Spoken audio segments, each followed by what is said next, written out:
নমস্কার, আমি অনাবি। আমার রন্ধনশালায় আপনাদের স্বাগত। আজকে আমি একটা ভীষণই সুস্বাদু ডেজার্ট রেসিপি দেখাবো, যেটা একবার খেলে বারবার খেতে ইচ্ছা করবে। শাহি টুকরা। এটা খেতে ভীষণই সুন্দর। বাড়িতে যদি কোনো গেস্ট আসে, তাদেরকেও এটা বানিয়ে খাওয়াতে পারেন। ভীষণই সুন্দর লাগে খেতে। তাহলে চলুন শুরু করা যাক আজকের রেসিপি। প্রথমে আমি গ্যাসে একটা পাত্র বসালাম, তাতে আমি ছোটো কাপের 1 কাপ চিনি দিয়ে দিলাম, আর ওই কাপের মাপে 1 কাপ জল দিয়ে দিলাম। এবারে আমি একটা চিনির শিরা তৈরি করে নেব।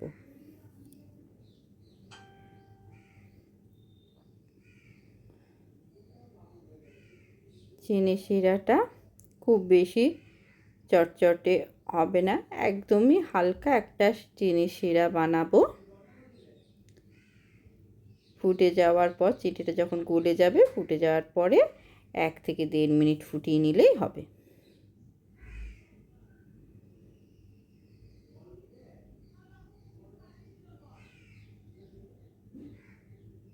দেখুন চিনিটা গলে গেছে। দেখিয়ে দিচ্ছি আপনাদেরকে, একদমই হালকা চিটচিটে একটা শিরা তৈরি হয়ে গেছে। এবার গ্যাসটা অফ করে আমি চিনির শিরাটা অন্যদিকে সরিয়ে দিচ্ছি। এবারে গ্যাসে আমি একটা কড়াই বসিয়ে নিলাম, তাতে আমি 500 ml দুধ দিয়ে দিলাম। এটা ফুল ফ্যাট মিল্ক। এই দুধটা আমার আগে থেকে একটু জাল দেওয়াই ছিল। আবার আমি এটাকে একটুখানি ফুটিয়ে নেব। মাঝে মাঝে একবার করে এরকম নাড়াচাড়া করে দেব।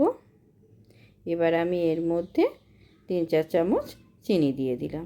মিষ্টিটা আপনারা আপনাদের পছন্দ মতো দেবেন, তবে আমি যে মাপে চিনিগুলো দিচ্ছি এটা একদমই পারফেক্ট একটা মাপ ছিল। অন্যদিকে আমি একদম নর্মাল টেম্পারেচারে থাকা অল্প একটু দুধ নিয়ে নিয়েছি। সেই দুধের মধ্যে আমি 2 চামচ ভর্তি ভর্তি কাস্টার্ড পাউডার নিয়ে নিলাম। এটা খুব ভালোভাবে দুধের সঙ্গে মিশিয়ে নিচ্ছি।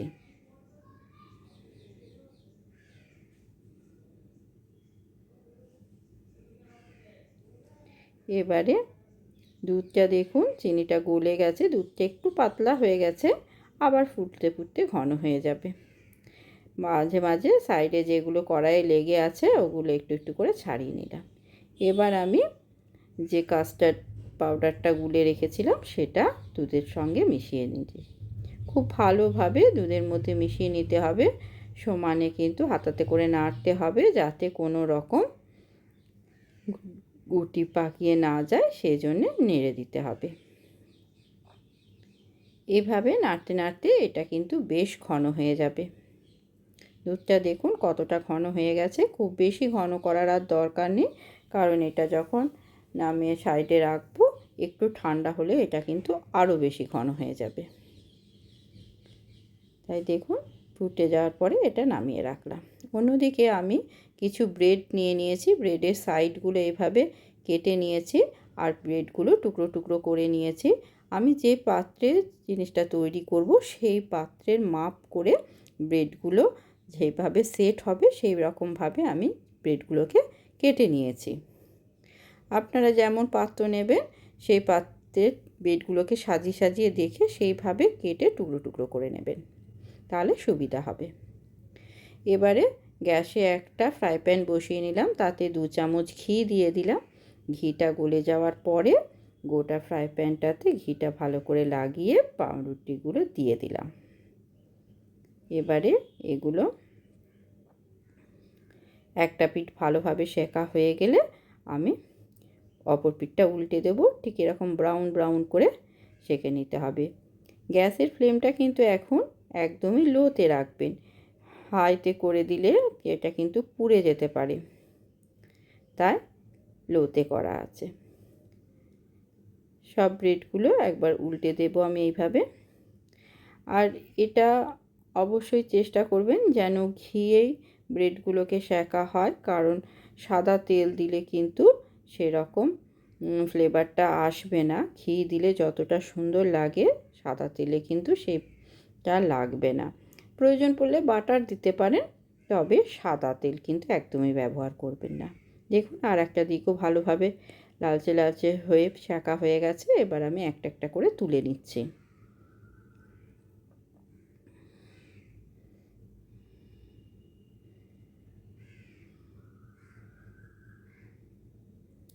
এবারে আমি ফ্রাই প্যানটাতে আরও একটুখানি ঘি দিয়ে দেব। ঘিটা গলে গেলে আমি বাদবাকি যে পাউরুটির টুকরোগুলো আছে সেগুলো আমি আবার সুন্দর করে সাজিয়ে দিয়ে এইভাবেই দুটো পিঠ ভালোভাবে ব্রাউন করে সেঁকে নেব। আমি পাউরুটির লেয়ারগুলোকে 3টে লেয়ার করব আমি। আপনারা চাইলে 2টোও করতে পারেন, আবার 3টেও করতে পারেন, আর 4টেও করতে পারেন। আপনারা আপনাদের পছন্দ মতো লেয়ারগুলো বানাবেন। আমি 3টে লেয়ার দিয়ে আপনাদেরকে দেখিয়ে দিচ্ছি। এভাবে সব ব্রেডগুলো দিয়ে দিলাম। সেগুলো সবগুলো আমার সেঁকা হয়ে গেছে। দেখুন আমি নামিয়ে নিয়েছি। এবারে আমি একটা জিনিস ভুলে গেছিলাম, সেটা আমি একটু করে নেব। ওই যে কাস্টার্ড দুধটা যেটা বানিয়ে রেখেছি সেখানে আমি একটুখানি এলাচ গুঁড়ি দিতে ভুলে গেছিলাম, তাই সেটা একটুখানি অ্যাড করে নেব। এলাচটা দিলে ফ্লেভারটা খুবই সুন্দর আসে।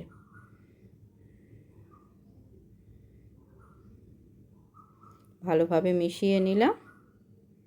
দেখুন কতটা আরও ঘন হয়ে গেছে। এবারে আমি যে পাত্রটার মধ্যে জিনিসটা বানাবো সেটা নিয়ে নিলাম। এবারে আমি একটা একটা করে ব্রেডগুলো এর মধ্যে সাজিয়ে নেব। প্রথমে একটা লেয়ার দিয়ে দিচ্ছি, তারপরে আমি এর মধ্যে একটুখানি করে চিনির শিরাটা দিয়ে দেব। চিনির শিরাটা আমি এই কারণেই এখানে দিচ্ছি, যাতে প্রত্যেকটা ব্রেডের মধ্যে মিষ্টি ভাবটা ঠিকঠাক মতো ঢোকে, মিষ্টিটা লাগে। কারণ দেখবেন যদি আমি চিনির শিরাটা, অনেকে আছে যারা চিনির শিরাটা করেন না, একবারেই কিন্তু দুধের মধ্যে কাস্টার্ডের মধ্যে যে মিষ্টিটা দেয় তাতেই জিনিসটা তৈরি হয়ে যায়। কিন্তু আমি ওইভাবে করে দেখেছি, ওটাতে কি হয় জানেন তো, ব্রেডের মধ্যে ঠিক মিষ্টি ভাবটা ঢোকে না।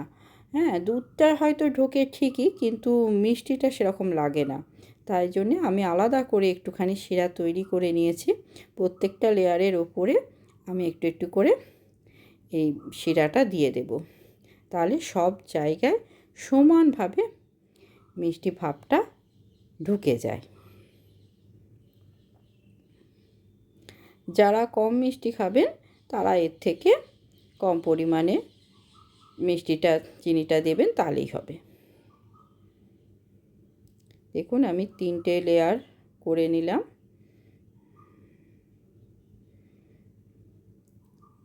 সব থেকে শেষের লেয়ারে এবারে চিনির শিরাটা দিয়ে দিচ্ছি।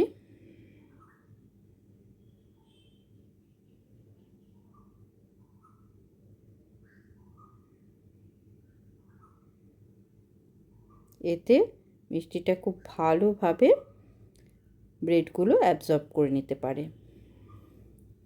এবারে আমি কাস্টার্ড দুধটা এর মধ্যে দিয়ে দিচ্ছি।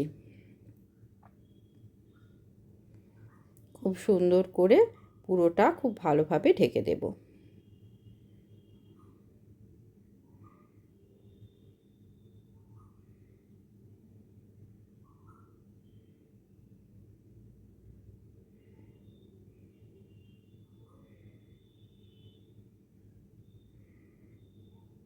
পুরোটা ভালোভাবে দিয়ে দিচ্ছি।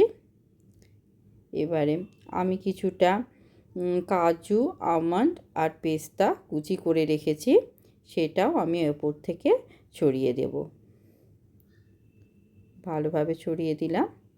এবারে এটা আমি 1 ঘন্টার জন্যে একটু নর্মাল ফ্রিজে এটাকে রেখে দেব, তাহলে খুব সুন্দর আরও সেট হয়ে যাবে। 1 ঘন্টা পর আমি আপনাদের দেখাচ্ছি ফ্রিজ থেকে বার করে। দেখুন কতটা সুন্দর তৈরি হয়েছে। এটা খেতেও অতটাই সুন্দর হয়। দেখতে যতটা সুন্দর লাগছে, খেতেও ঠিক অতটাই সুন্দর। কেমন লাগলো আজকের রেসিপি? আর এই রেসিপিটা অবশ্যই একবার বানিয়ে খাবেন। বাড়িতে গেস্ট এলে তাদেরকেও খাওয়াবেন, আর খুব তাড়াতাড়ি হয়ে যায়। ধন্যবাদ।